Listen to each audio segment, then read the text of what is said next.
Hello and welcome to this session of Entrepreneurship Essential. Today our topic is myths and realities about entrepreneurship. The meaning of myths is a widely held but false view about particular issue. In this case, it is about entrepreneurship. Myths are widely held among public at large. Today, we are going to discuss some of those myths. To be precise, there are 20 plus. I have collated 20 plus myths, and we are going to discuss about them and what the realities should be. Myths prevent people from creating new venture because myths kind of are intimidating at times. At times, they misguide and people start a venture believing on the myths, and finally they realize the reality and then they perhaps fail. Michael E. Gerber, in his book E-Myth, has brought in very important concept about entrepreneurship. Entrepreneurship needs three personalities: one of entrepreneur, a manager and a technician. Entrepreneurs are the visionaries. They are the innovator of new products, processes, services and new business models. They are disruptor. They disrupt market condition, they preempt competition, and they live in the future. Whereas the manager brings in harmony or order in the disruption that the entrepreneur creates. So, they make plan ahead in time and then execute their plans accordingly, so that there is order. So, they live in the past. Whereas technicians are those who are the doers. They believe that if something is to be done, it is to be done by them and it is to be done right now. They live in the present. Why this slide is here? Because to run successful business, these three personalities are absolutely essential. But some believe that they can subsume all the personalities and they delay recruitment or hiring people with complementary traits, assuming that they can do everything, and finally they fail. So, it is time early on that one realizes the limitation and the demand of the business and then take action in time. From outside, when we see failed or successful entrepreneur, we try to assign some reason without actually knowing how and what they have gone through. So, that is the way we create myths. People at large have high esteem about entrepreneurs, but still many of us do not adopt entrepreneurship as our career objective or as a future. This is because myths actually give us fear, or we are afraid of entrepreneurship because of myths. So, let us see what we have today. As I said, there are 20 plus, but then they are not in any order or sequence. At the same time, they are not alphabetically arranged either. So, they are kind of random. The first myth that I have is entrepreneurs are born, not made. None other than Peter Drucker has said that entrepreneur needs a basket of traits or qualities. They are born with some of them, they have to acquire the rest of them. And as per him, On rest of the things which they are not born with can be acquired or learned. So, entrepreneurship can be learned, and it is not the fact that people are born to be entrepreneur. We have another book, Good to Great by Jim Collins, has documented that 11 of the best companies that he identified, out of 11 of the best companies, 10 CEOs or CEOs of the 10 companies are first generation entrepreneurs. These are still existing, these companies are still the greatest companies. So, that clearly documents that entrepreneurs are not born, but they are made, they made themselves. I have many examples actually, but I'll take you through quickly because time may not permit. Okay, the first one is about our own Dhirubhai Ambani. In my last lecture, you must have noticed that he hailed from a very humble background. He was the son of a school teacher, poor school teacher, and he had to leave the country and then work as a petrol pump attendant, and eventually he became one of the greatest entrepreneurs in the world. Next in line is our own Mr. Narayan Murthy. He is a first generation entrepreneur. He started with hardly $250 borrowing from his wife, and the company that he promoted is now valued about 3 lakh crore rupees. Sunil Bhati Mittal, he also borrowed 20,000 rupees from his father. Today his net worth out of several companies is about $8 billion. Sabir Bhatia,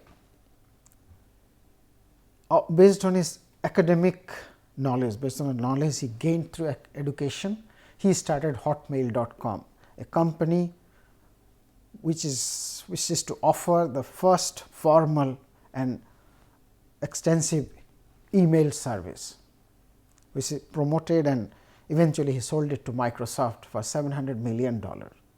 Again, a first generation entrepreneur. Govindappa Venkataswamy, in fact, one can speak for a whole day, still it will not be over talking about Mr. Venkataswamy. Most importantly, he envisioned to eradicate needless blindness in India, and he redefined the business model of cataract surgery. He copied a model from McDonald's fast food, a model that brings in speed into service. So, and they are engaged in research and development. Their products are now exported to 160 countries and many more. Oprah Winfrey, the story is not just a rags to riches, but something very different. She is like a phoenix rising out of ashes, truly speaking, incredibly successful women. The daughter of an unmarried teen who worked as a housemaid, Oprah grew up in abject poverty. Her family was so poor that her school dresses were made of potato sacks. Her present net worth is about $3 billion today. She is an American media executive, actress, talk show host, television producer, most importantly, a great philanthropist. Andrew Carnegie. The early life of Carnegie was really rough. He used to sleep to avoid hunger, to forget hunger. He used to sleep, something like that, and eventually he started many companies, and most successful being the Carnegie Steel Mill. Many people know about it, and he remains one of the richest American of all time. There are many more stories like Rockefeller. He also hailed from a very humble background, but eventually became one of the wealthiest individual of all time. He funded Standard Oil Company. He is also all these are first generation entrepreneur. Steve Jobs. One can't make credible list of first generation entrepreneur without throwing in Steve Jobs' name. Jobs dropped out of college because family could not support it, but he was kind of knowledge seeker, so he continued to audit classes. He used to have lunch the local Hare Krishna temple, free lunch. He used to collect beverages cans to exchange for some change. And today Apple is valued about $1,000 billion, $1 trillion to be precise. There are many more stories of similar kind. One can go on and on throughout the day and the list will not end. Next in the picking we have the next myth: entrepreneurs are high risk taker. Some people state this statement as entrepreneurs love risk, which is absolutely not true. In reality, entrepreneurs have the capability and the gumption to visualize the way to alleviate the risk that others can't see, whereas entrepreneur can convert that risky business proposition into opportunity. Entrepreneurs find opportunities in adversities. From outside we may feel that they are lucky, but they actually strive and then gain success through their intelligent actions. The hard fact is that any opportunity which is attractive will come with a fair share of risk, otherwise the opportunity will vanish in no time, because there are so many people will chase that opportunity if there is no risk. If there is risk associated with opportunity, only those who can visualize as to how to alleviate those risks, avoid those risks, will only chase, and there are very few of them, and those are the entrepreneurs. Therefore, it is right that entrepreneurs are not risk averse. They do take risk, but they take calculated risk. They estimate whether this risk can be avoided and what is the return after that. At the same time, it is wrong to think that entrepreneurs love risk. So, either way, entrepreneurs do take risk, but they take calculated risk. Next I have is it takes a lot of money to start a business. It is not true. If you look at successful entrepreneurs, majority of them started their business either bootstrapping, meaning from their personal saving, credit card, or borrowing from friends and relatives, or sweat equity. Very few of them actually started with a lot of money. In the annual list of 5,000 fastest growing private companies, no correlation is observed between successful entrepreneur and level of initial capital. So, obviously, this is not it does not hold. The flip side is that some money at the beginning actually is helpful. If someone thinks that I need no money at all, then starting may be very, very difficult. One needs to have sufficient fund to at least make a minimum viable product, so that it can be shown to the customer for evaluation, at least to start with. Without that money, it might become kind of difficult. So, some money is perhaps necessary. Entrepreneurs are in it for money. Many things that entrepreneurs want to become entrepreneur just to be rich very quickly. Fact is that majority, if not all, the ventures, the startups take at least 3 years to turn a profit. anybody whose main objective is money will very quickly get frustrated, because they may not wait for 3+ years to see money coming in. So, they may actually fail quite quickly. Whereas, if someone is actually passionate about solving a pain, of course, in the process they make money at the end. If they are passionate about the problem and solving it, they will not get frustrated. They will try again and again, they will pivot, and then eventually they will be successful. So, obviously, money cannot be the main objective. Mostly entrepreneurs want to be independent, not really to get rich quick when they actually start their venture. Next myth is about entrepreneurs are born in business family. Many of us think that way. Whereas, first thing is statistics, first thing is the definition per se. The definition of entrepreneurs or entrepreneurship is that these are ventures which are started by first generation entrepreneur. So, obviously, people born in entrepreneurship or born in business families kind of do not qualify to be called entrepreneur in that sense. First generation entrepreneurs are the real wealth creator.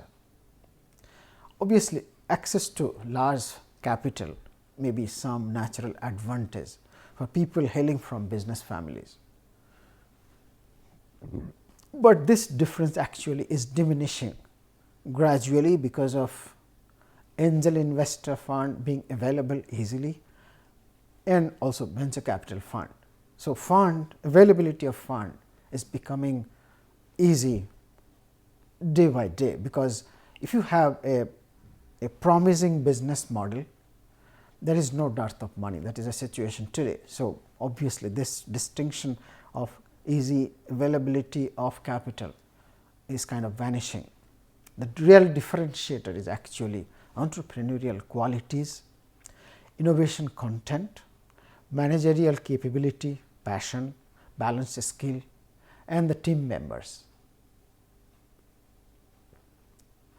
More importantly, the first generation entrepreneurs, knowing fully well that they are pitted against people with capital. So, they try to hone their skill, they try to learn the key necessary knowledge, so that they can avoid making common mistakes. They become more resilient in the process, and they learn to pivot fast, and they are mostly technocrats. So, they know the technology well. People from business families are very likely to inherit, not genetically, but from their upbringing, some of the philosophy baggage of traditional business. Whereas, first generation entrepreneurs remain open, and then they learn the right things rather than adopting or absorbing some wrong notion, whatever that be.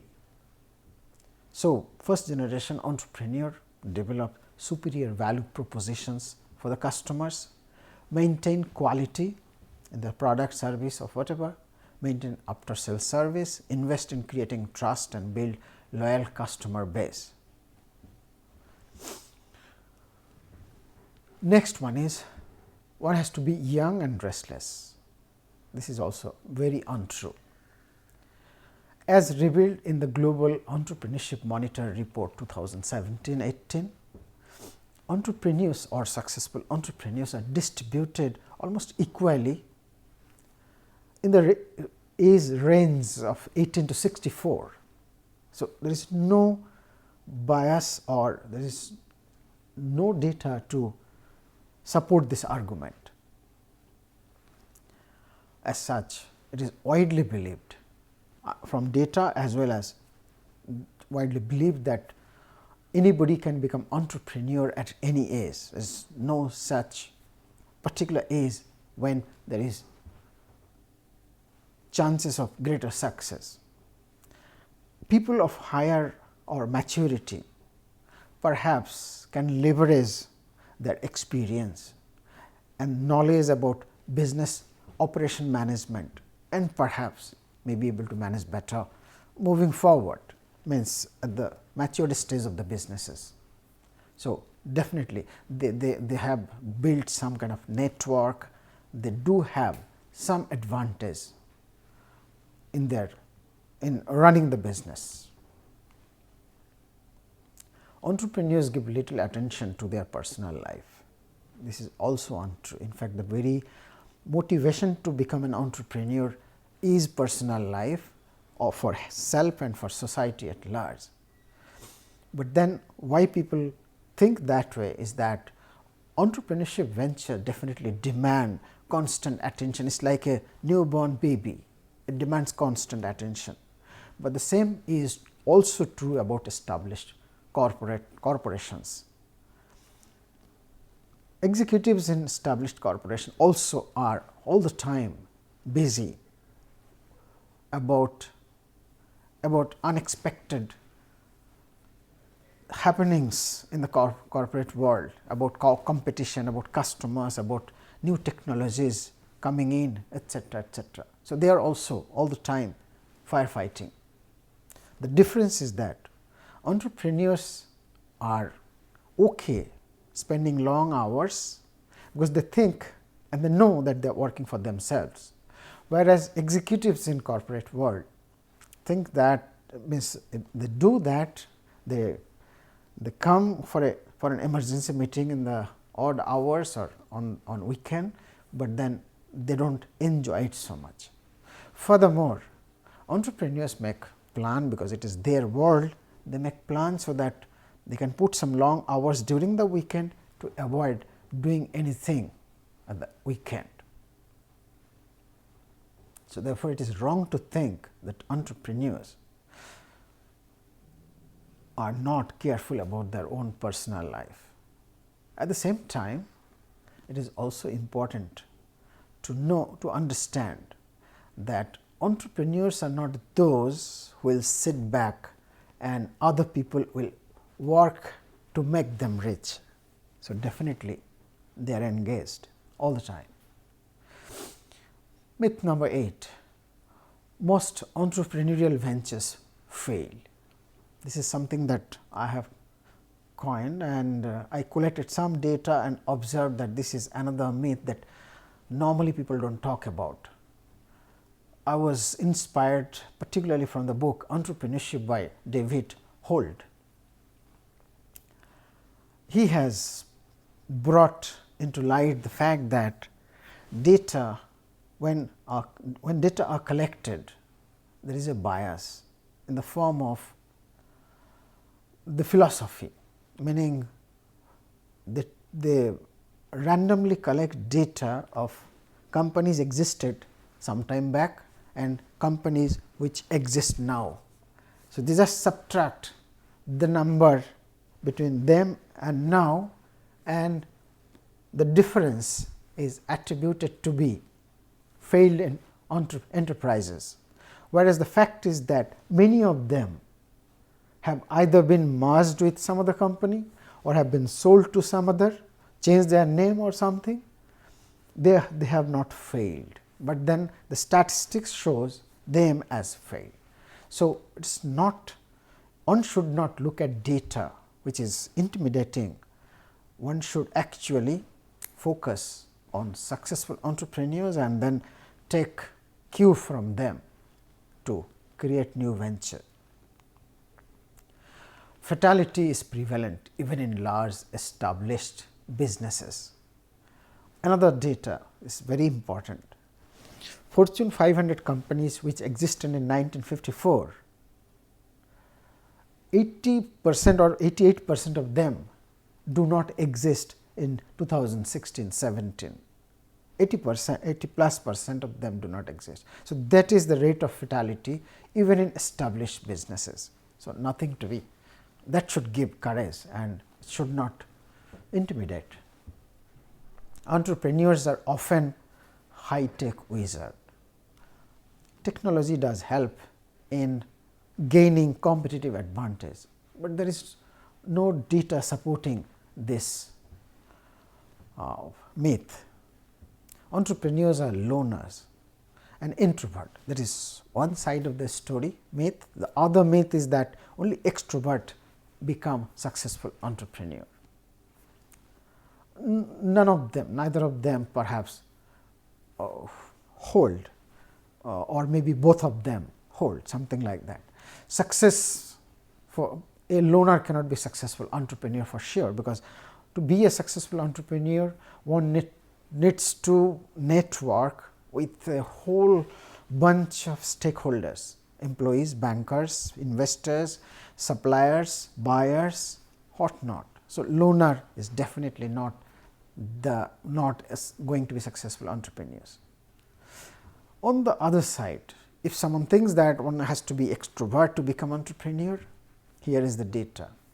The book Good to Great, they have documented that 10 out of 11 best companies, best entrepreneurial ventures are owned by, or the CEOs of these companies are introvert.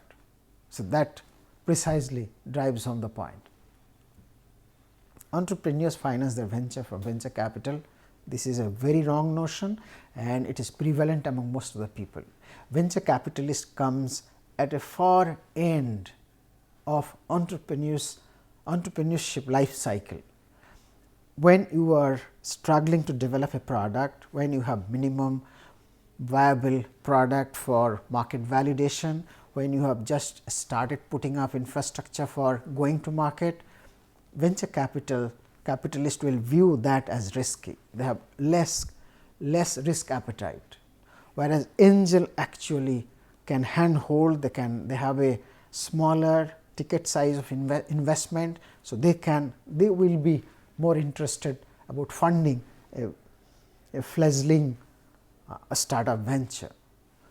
Venture capitalists will come much after. Once you add a lot of value, only then venture capitalists will find your business to be attractive.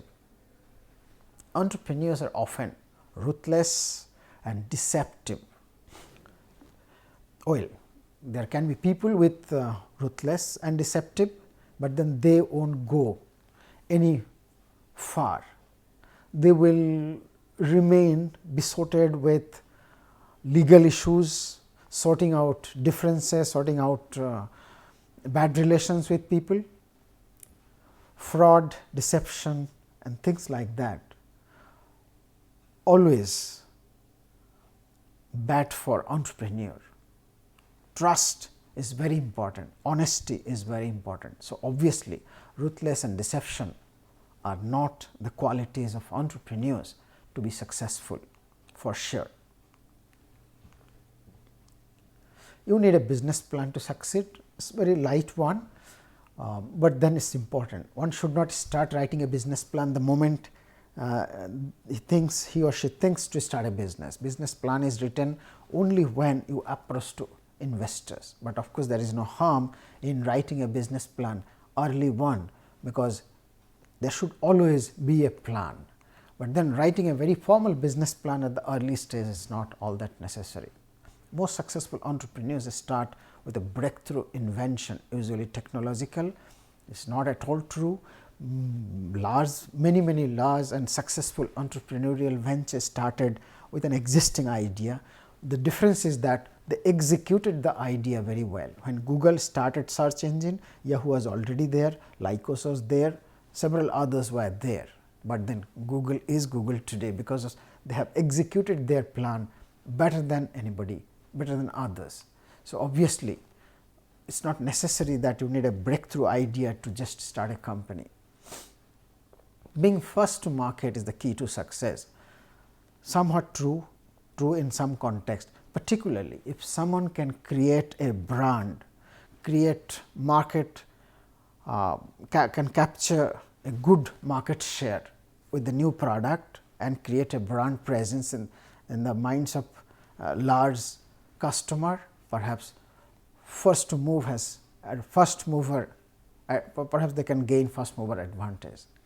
But if one fails to do that, competitors will see the product or service and then if their capacity is better, they have access to more fund, and their whatever way they can hire better people, they will look at the first mover, and they can avoid the risk and the mistakes that were made by the first movers, and they can move ahead further. Google is another example of that.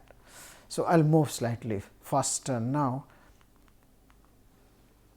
You have to start a company to be an entrepreneur. You can actually take over a company, you can buy an existing company. There may be various other ways to become an entrepreneur rather than starting one. Entrepreneurs strike it rich or miserably fail in their first venture. Very untrue. Most entrepreneurs, they pivot several times, 2, 3, 4, 5. So, it is not true that they become successful in the first venture itself. Some myths are there moving forward, which are not so frequently discussed, but they are of great concern because they harm greatly. One is the belief that understanding the technology or the product is the same as understanding how to run a business. This has connection with the first slide, where I talked about Gerber, who said that you need 3 personalities to run a business. So, obviously, knowing only the technology is not good enough to successfully run a business. You can develop a wonderful product, but running a business is a different thing. Many technocrats with product idea, particularly I have seen in my profession, students approaches me that we have a product idea and we want to start a business. Many people actually spend years, maybe 2, 3, 4, 5 to develop a product without any connectivity with the marketplace. They do not have an eye to see how technology is changing. They do not even care to understand whether customer is going to accept their product or not, they are going to like it. They think that if product is so great that customers are going to love it, but the fact may not be the same. Passion leads to success. Another misconception. If you are passionate, passion and hard work or perseverance, these are all very nice things, but then one should be very careful to understand when to pivot. Passion, if you are passionate about an idea, chances are you will forget to pivot, you will forget to understand that I am passionate about something which has no life, which has no prospect. So, it's a time when it's very critical to understand when to pivot and live the passion. So, one should be passionate about the idea, but then executing the idea in a competitive way is very important. Entrepreneurship can be taught, cannot be taught. As Drucker has said, that entrepreneurship can actually be learned, and the point is that entrepreneurs need a basket of traits. Some of them are innate, meaning they are born with that. Some of them have to be learned, and many of the things can be learned. Some additional knowledge actually can avert many failures which are common. At the very least, if you know that people are doing something and leading to failure, you can at least avoid them or may take preemptive actions. So, obviously, this is not right. Part of entrepreneurship can definitely be learned. You must wear all the hats like entrepreneur, manager, technician. If you do that, you will get tired very easily. Expert entrepreneur actually know this very well, they understand themselves very well, like